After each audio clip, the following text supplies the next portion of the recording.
বনি ইসরাইলের এক লোক 500 বছর আল্লাহর ইবাদত করেছে। কয় বছর? কোথায় জানেন? সাগরের মাঝখানে এক পাহাড়, ওই পাহাড়ের উপরে বসে 500 বছর টানা আল্লাহর ইবাদত। দিনে আর রাতে একবার করে নিচে নামতেন। সেখানে আল্লাহ তাআলা পাথরের ভেতর থেকে তার জন্য মিঠা পানির ব্যবস্থা করে দিয়েছেন, আর একটা ডালিম গাছের ব্যবস্থা করে দিয়েছেন। সকালে নামলে একটা টসটসে ডালিম, রাতে নামলে টসটসে ডালিম।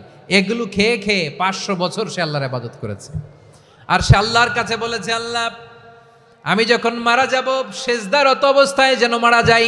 ঠিকই আল্লাহ সেজদারত অবস্থায় সাইয়েদনা আজরাইলকে পাঠিয়ে দিলেন। সেজদারত অবস্থায় লোকটা মারা গেল। 500 বছর ইবাদতের পরে আল্লাহর দরবারে কিয়ামতের কঠিন ময়দানে যখন লোকটা হাজির হয়ে যাবে, আল্লাহ বলবেন, আদখিলু আবদি আল জান্নাতা বিরহমাতি, আমার বান্দাকে আমার দয়া আমার ভালোবাসা দিয়ে জান্নাতে ঢুকায়া দাও।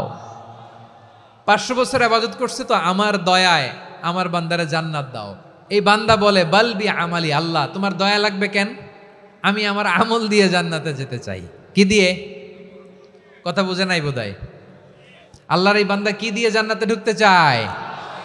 আমল দিয়ে। আল্লাহ বলছে, আমার দয়ায় আমার বান্দারা জান্নাতে নিয়ে যাও। ফেরেশতারা এ বলে, আল্লাহ তোমার দয়া লাগবে কেন? সেজদা তো কম দেই নাই, জিকির করতে করতে 500 বছর শেষ করে দিলাম, আবার তোমার দয়া লাগবে? আমি তো আমার আমলেই জান্নাতে যেতে পারি। আল্লাহ বলবেন, তাই ঠিক আছে, আমি চাইলাম দয়া দিয়ে জান্নাত দিব, তুমি চাইলে আমল দিয়ে ঢুকবা। ঠিক আছে, তোমার আমল আর আমার যে দয়া দুইটার একটু মাপ দেই। তোমার 500 বছরের ইবাদত এক পাল্লায় রাখো। আর আল্লাহ বললেন, আমি যে দয়া করে এই দুনিয়ার নাজ নেয়ামত বিউটি সৌন্দর্য দেখার জন্য তোমার দুটা চোখ দিয়েছিলাম, দুটা নয় একটা চোখ আরেক পাল্লায় রাখো। রাখা হবে, দেখা যাবে ওই 500 বছরের ইবাদত হালকা হয়েছে, আর মুহূর্তের মধ্যে আল্লাহর দেয়া একটা চোখের নেয়ামত ভারী হয়ে গিয়েছে। আল্লাহ বলবেন, তোমার কথা মতো মাপ দেয়া হলো, এবার ফলাফল দেখো, হিসাব বলে তুমি এখন জাহান্নামে যাবা। Go to the hell fire, যাও এবার জাহান্নামে যাও। মাপ জোখে যখন আসছো আমার সাথে হিসাব ক্যালকুলেশন, যাও তুমি এবার জাহান্নামে যাবা।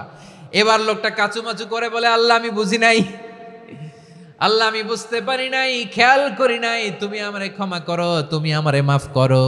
ও আল্লাহ, এবার আমি টের পেয়েছি, এবার আমি বুঝতে পেরেছি, তোমার দয়া ছাড়া দুনিয়ায় কেউ জান্নাতে যেতে পারবে না, কেউ পারবে না। আল্লাহ বললেন, ওরে গোলাম, তুই তো কিছুই ছিলি না, অস্তিত্বহীনতা থেকে তোরে অস্তিত্বে আনলো কে? ওই ছোট্ট শুক্রাণু থেকে মায়ের পেটে 9 মাস তোরে খাবার দিয়েছে কে? আবার সুস্থতার সাথে দুনিয়ার বুকে তোরে ডেলিভারির ব্যবস্থা করে দিল কে?